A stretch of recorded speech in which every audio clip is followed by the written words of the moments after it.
உதாரணத்துக்கு பாரம்பரியம்னா என்னங்க? திரும்ப திரும்ப ஒரு காரியத்தை செய்கிறோம், நம்ம முன்னோர்கள் செஞ்சதை நாம் செய்கிறோம், அதான் பாரம்பரியம். கிறிஸ்தவத்தில் எத்தனையோ நல்ல பாரம்பரியம் இருக்குது. உதாரணத்துக்கு ஞானஸ்நானம் நம்ம முன்னோர்கள் செஞ்சாங்க, நாமளும் செய்கிறோம். 2000 வருஷமாக கிறிஸ்தவத்தில் எல்லாரும் நம்ம ஞானஸ்நானம் கொடுத்துக்கிட்டு வரோம். இது நல்ல பாரம்பரியம், இது கெட்டது கிடையாது. ஏன் நல்ல பாரம்பரியம்? இது வசனத்திலிருந்தே வந்த ஒரு பாரம்பரியம், இயேசுடைய வாயிலிருந்தே வந்தது. எங்கும் போய் சுவிசேஷத்தை அறிவித்து சீஷராக்கி பிதா குமாரன் பரிசுத்தாவின் நாமத்தினால் ஞானஸ்நானம் கொடுங்கள்னு இயேசு சொல்லிட்டார். அந்த கட்டளையை ஃபாலோ பண்ணிக்கிட்டு வரோம், அப்படியே தொடர்ந்து ஃபாலோ பண்ணுறதுனா அது பாரம்பரியமா ஆயிடுச்சு. இன்னொரு பாரம்பரியம் சொல்கிறேன், திருவிருந்து, கம்யூனியன், நல்ல பாரம்பரியம், வசனத்திலிருந்து வந்த பாரம்பரியம். இன்னும் கேட்டால் பைபிளில் புதிய ஏற்பாட்டில் சில வசனங்கள் நீங்கள் பார்ப்பீங்க, பாரம்பரியத்தை, ட்ரெடிஷனை அல்லது முறைமைகளை பாசிட்டிவாக சொல்லும். 2 தெசலோனிக்கர் 2:15 வாசிக்க போகிறதால நீங்கள் வாசிக்கலாம். பவுல் சொல்கிறாங்க, நாங்கள் உங்களுக்கு உபதேசித்த முறைமைகளை கை கொள்ளுங்கள். இந்த ட்ரெடிஷன்ஸை நீங்கள் கை கொள்ளுங்கன்றாரு.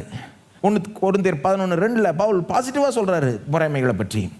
2 தெசலோனிக்கர் 3:6 பவுல் சொல்கிறாரு, நாங்கள் உங்களுக்கு போதிச்ச அந்த முறைமைகளின்படி நடவாமல் யாராவது இருப்பாங்கன்னா அவங்கள விட்டு விலகி வந்துடுங்க அப்படின்றார். நாங்கள் கொடுத்த முறைமைகளை கரெக்டாக கடைப்பிடிங்கன்றார். அவர் என்னத்தை பற்றி பேசுகிறாரு? ஆதி அப்போஸ்தல பாரம்பரியத்தை பற்றி பேசுகிறார். ஆதி அப்போஸ்தல பாரம்பரியம் நல்லது. ஆதி அப்போஸ்தல பாரம்பரியம்னா என்னங்க? புதிய ஏற்பாடுங்க. புதிய ஏற்பாடில் தான் நம்ம என்ன காணுகிறோம்? ஆதி, அதாவது இயேசுவிலிருந்து அப்போஸ்தலர்கள் மூலமாய் நமக்கு சத்தியம் வந்திருக்கு பாருங்க, அதுதான் புதிய ஏற்பாடு. அதை கடைப்பிடிக்கிறதுல தப்பே கிடையாது, அதை கரெக்டாக கடைப்பிடிக்கணும். அதை பாரம்பரியமாக ஃபாலோ பண்ண அர்த்தமுள்ள விதத்தில் அதை செஞ்சால் தப்பே கிடையாது. ஆனால் கிறிஸ்தவத்தில் எப்போவுமே வேதம் என்ன போதிக்குது, கூட மனிதர்கள் என்ன சேர்க்குறாங்கன்றதை குறித்து தெளிவாய் இருக்கணும். அந்த வித்தியாசத்தை கரெக்டாக புரிஞ்சுக்கணும்.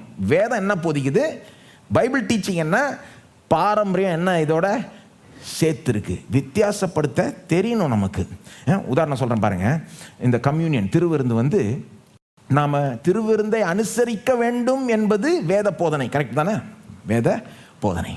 ஆனால் திருவிருந்தை ஒவ்வொரு மாதமும் 2வது ஞாயிற்றுக்கிழமை அனுசரிக்க வேண்டும் என்பது வேத போதனையா?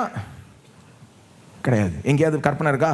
நீங்கள் மாதத்தில் 2வது ஞாயிற்றுக்கிழமை அன்றைக்கு திருவிருந்தை அனுசரிப்பாயாக அப்படின்னு கட்டளை இருக்கா? கிடையவே கிடையாது. அது நம்முடைய சபையினுடைய பாரம்பரியம்.